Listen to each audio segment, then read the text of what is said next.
Perhaps your children are just now at school age, so you'll be starting them off with the Charlotte Mason method from the beginning.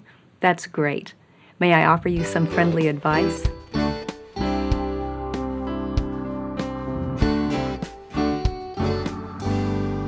Welcome to the Simply Charlotte Mason podcast. I'm Sonia Schaefer. We've been talking about making the transition to using Charlotte Mason methods in your homeschool.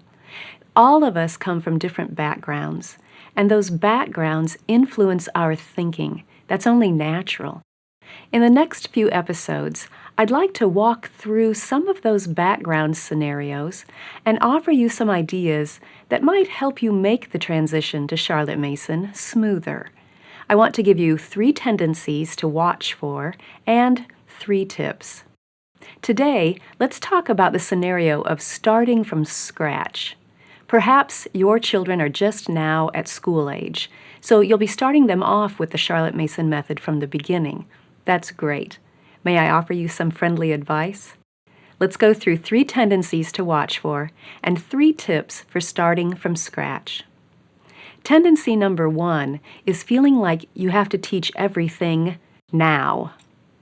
Please remember that your children's brains can hold only so much at a time. It's just like if you were binge watching some how-to videos.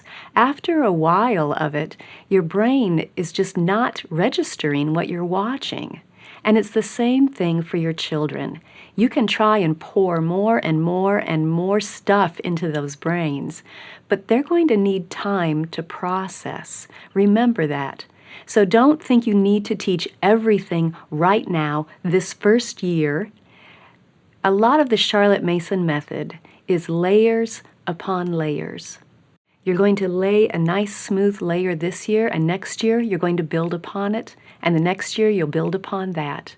Small, constant touches add up to something great. Tendency number 2 then. Please don't grow discouraged when life happens. So many times when we start homeschooling, we have this perfect image in mind. This is what my homeschool is going to look like. Now, hold on to those ideals, but also you're going to need to learn to flex with life. Maybe life looks like your child isn't catching on as quickly as you thought he or she would in a certain subject, so you need to adjust. That's fine. Or maybe life looks like you walk into the kitchen and you find a big cold puddle of water in front of your refrigerator. That happened to me a few days ago. You have to deal with life as it happens. One thing that is a key to being able to stay in this over the long haul is to learn flexibility. You're going to need to learn to flex with life as it happens. Remember that homeschooling is a marathon. It's not a sprint. So take your time and flex with life and just do life with your children. They're going to learn as much living with you and the atmosphere of your home as they will in certain lessons that you present. Tendency number 3 then. Sometimes I have seen young homeschool teachers or new homeschool teachers start to panic if the child doesn't think that something is fun that they are teaching. We want the child to enjoy it, of course, but keep a good balance. You're going to teach the child. You're not going to push or frustrate him and require him to do something he cannot do. But keep in mind that part of growing at any age is helping that child to achieve things that look hard at first. You already did that when they were preschoolers and toddlers. Learning to walk is not always fun, but it's something that you helped the child achieve, and that achievement goes a long way toward helping that child to grow. So keep a good balance in mind. There is a place for fun, but not everything has to be fun. You can help that child grow immensely as a person if you gently support them as they achieve something that looked hard at first. So those are the 3 tendencies to keep an eye out for. And may I just offer you 3 general tips to try and make your homeschooling get started off on the right direction. First tip, set up good habits now. Make it a priority in these first few years especially. You're going to want to help your children get a good habit of paying full attention in the lessons and putting forth their best effort.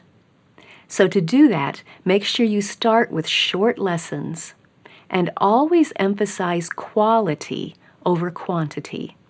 Maybe in their copy work, their handwriting, maybe they can only do one word and do it well. That's fine. We can get that habit established of paying full attention to getting that one word and doing our best effort. And as that becomes more and more natural for the child, as they grasp that habit, and it becomes second nature to write that word, we can nudge it out a little bit, maybe do 2 words. But always have quality in mind rather than quantity. Tip number 2. If the thought of diving into all the Charlotte Mason subjects right away feels a bit overwhelming, remember that you can ease into it if you want to. We just went through how to ease into the Charlotte Mason approach in 5 stages. Feel free to go watch those videos or go listen to those podcasts in order to help you see how you can just ease your way into it a little at a time. And then tip number 3, I encourage you to look farther than just this first year. Lay out a long-term plan. I'm going to start here, and over the next few years, I'm going to teach this here and this here and this here. That's going to help you stay on track and not panic when you start talking to some of your other homeschool friends and they say, "Oh, haven't you taught this yet?" Or, "Why aren't you doing this?" Or, "I'm doing this, shouldn't you be doing that?" If you have a long-term plan and you know, yeah, I'm not teaching English grammar in 1st grade because Charlotte didn't start it until 4th grade. But I know that when I get to 4th grade, I'm going to teach it. If you have that long-term plan in mind, it will help you remember why you're doing what you're doing and when you're doing it.